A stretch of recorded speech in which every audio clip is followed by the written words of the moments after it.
क्या कुछ कदम उठा रही है, किस तरीके से आप किसानों की जो आय है वो दुगनी करने जा रहे हैं? सबसे पहले तो मैं आपका धन्यवाद करता हूँ कि आपने हमारे को बुला के इतना बड़ा सम्मान दिया। और आज किसान होने के नाते से और सरकार में कृषि मंत्री होने के नाते से आप जो किसानों के बारे में चर्चा की आज आपने पहला सवाल किया भाई किसानों की आय दुगनी कैसे करेगी सरकार। लेकिन पहले तो ये पता हमने करना जरूरी है भाई भारतीय जनता पार्टी की सरकार 2014 में आई, उस समय किसान की आमदन कितनी थी, वही तो दुगनी करनी है ना। पहले तो ये पता करेंगे हम 2014 में हमारे किसानों की आय एवरेज कितनी थी। हमारे यहाँ खेती कृषि प्रधान देश है भारतवर्ष, और हरियाणा भी कृषि प्रधान प्रदेश है। मैं समझता हूँ यहाँ हमारी जो आम फसलें हैं जो जनरल गांव के लोग करते हैं, मेन फसल धान की है, गेहूं की है, और उसके साथ साथ बाजरा भी है, कपास भी है, और सरसों की फसल भी होती है। अब जनरल फसलें, दो बड़ी फसलें जो हैं वो धान और गेहूं की होती है। पहले हम चर्चा ये करना चाहते हैं आपसे भाई 2014 में 1 एकड़ में धान की फसल से हमारे को क्या बचत थी, वही तो हमने दुगनी करनी है। 10 साल में मोदी जी का जो विजन है हमारे देश के प्रधानमंत्री जी का, जब वो सरकार में आए तभी उन्होंने कहा था मैं किसानों की फसल दुगनी करने का प्रयास कर दूंगा। हमने सबसे पहले, मैं किसान होने के नाते से आपसे ये बात जानकारी देना चाह रहा क्योंकि मैं खुद खेती करता हूँ भाई। सबसे पहले जब धान की फसल हम करने के लिए पौध बोते हैं और फिर उसके बाद फिर हम खेत की जुताई करते हैं। अब 2014 में जो हमारी मशीनरी थी वो जैसे अब मशीनरी है, अब उसमें सुधार है। पहले मशीनरी का जो खर्चा था वो ज़्यादा था, तेल भी ज़्यादा लगता था। 2014 में टर्बो इंजन आ गया तो उसमें कुछ फ़ायदा होने लगा, पावर भी बढ़ गई और खेत को कल्टीवेट करना आसान भी हो गया। 2014 के अंदर जो डीजल था खेत को तैयार करने के लिए और मंडी में फसल ले जाने तक, मेरे हिसाब से जैसे मैंने खेती की तो 35 लीटर डीजल खर्च आता था 1 एकड़ में।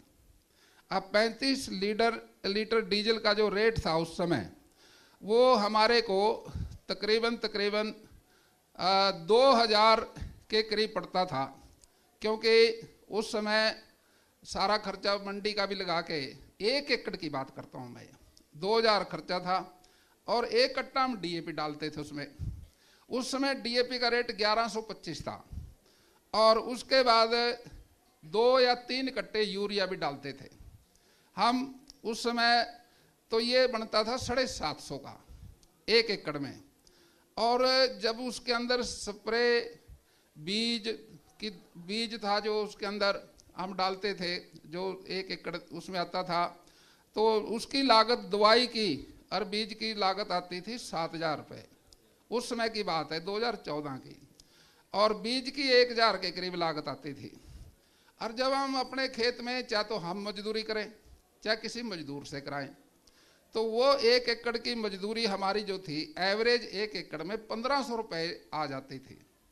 तो मैं समझता हूँ, और जब ये कटाई का टाइम आता था, हम सारी फसल पक जाती थी धान की, तो उस समय कंबाइन की या हाथ से हमारी 1200 रुपये की कटाई पे खर्चा आता था 1 एकड़ पे। और उसके बाद जो हम सारा साल मजदूर लगाते हैं या आप करते हैं, नौकर तो हम नहीं कह सकते, साझी होते थे, उनको भी हमने देना पड़ता था। 1 किले की एवरेज 2000 रुपये का तकरीबन वो खर्चा आता था हमारा। तो बिजली का बिल और मोटर की सड़ाई, ट्रांसफार्म के भी बदलना पड़ता था, कभी स्टार्टर खराब हो जाता था, कभी हमारी मोटर खराब हो जाती थी, तो वो हमारा खर्चा आता था 1 एकड़ का 1000, एकड़ का हिसाब से 1000। और जब ट्रैक्टर की किस्त देने की बात आती थी, ट्रैक्टर हम लोन पे लेते हैं या अपने पैसे से ले तो भी खर्चा, लेकिन ट्रैक्टर की जो हमारी 1 एकड़ का खर्चा था वो 6,000 आता था 6 महीने का।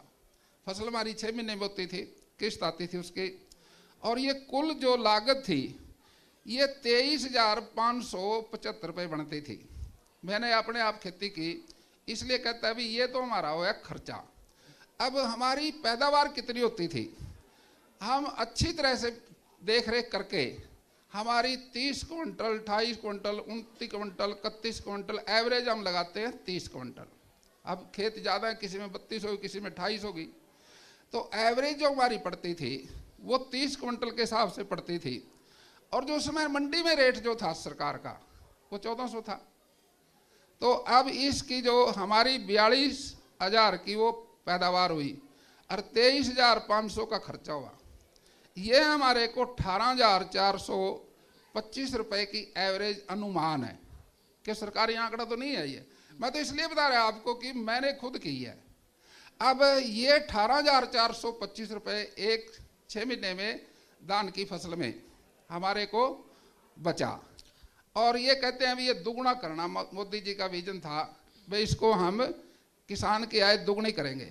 अब 2025 आ गया, ये अभी हमने 2024 में हमारा धान बिक चुका है, अब 24 का ही लगाएंगे, क्योंकि 10 साल में आमदन दुगनी कैसी होगी। अब ये जो उसी तरह से खर्चा हमने, जिस तरह से मैंने अब आपको इसकी जानकारी दी, इसी तरह से ये खर्चा जो था 2,000 की बजाय अब ये 3,000 हो गया खर्चा, महंगाई होगी। और इसके साथ 1125 का जो खाद था वो 1350 का हो गया।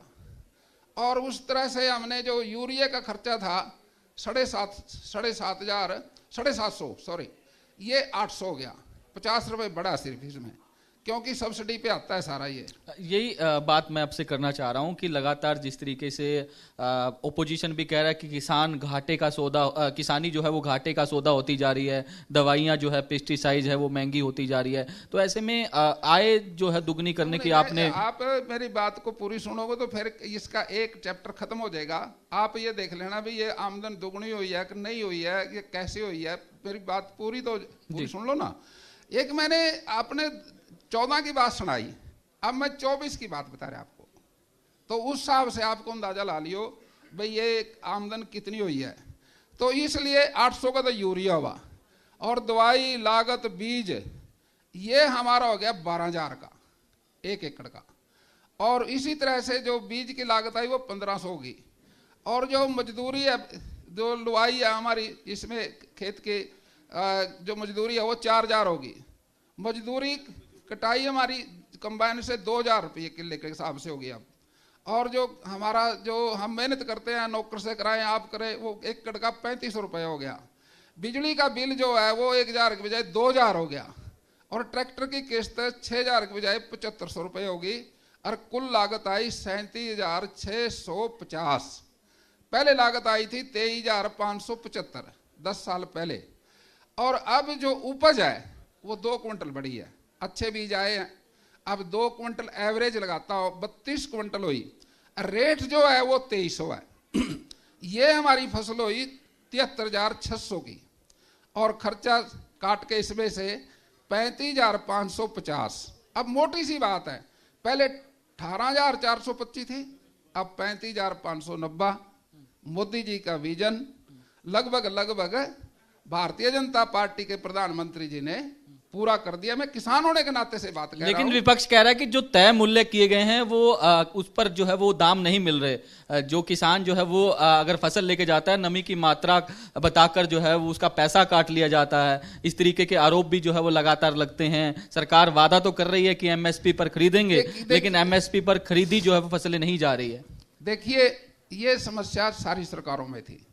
जब कांग्रेस की सरकार थी जब भी ये समस्या थी, भारतीय जनता पार्टी की सरकार है तब भी थी। लेकिन उससे पहले जब हम पूर्व में खेती करते थे, जब हाथ से कटती थी हमारी धान, वो उसकी पूड़ी बनती थी, सूख जाती थी। और हम खुद, मैं अपने बाइलास ट्रैक्टर से वो जीरी मैनुअल जड़वा के हाथों से मंडी में ले जाता था। यही जो सेलर वाले थे ये कहते थे डाला खोलने से पहले राणा जी रेट आपका पूरा का पूरा है, क्योंकि वो सूखी थी।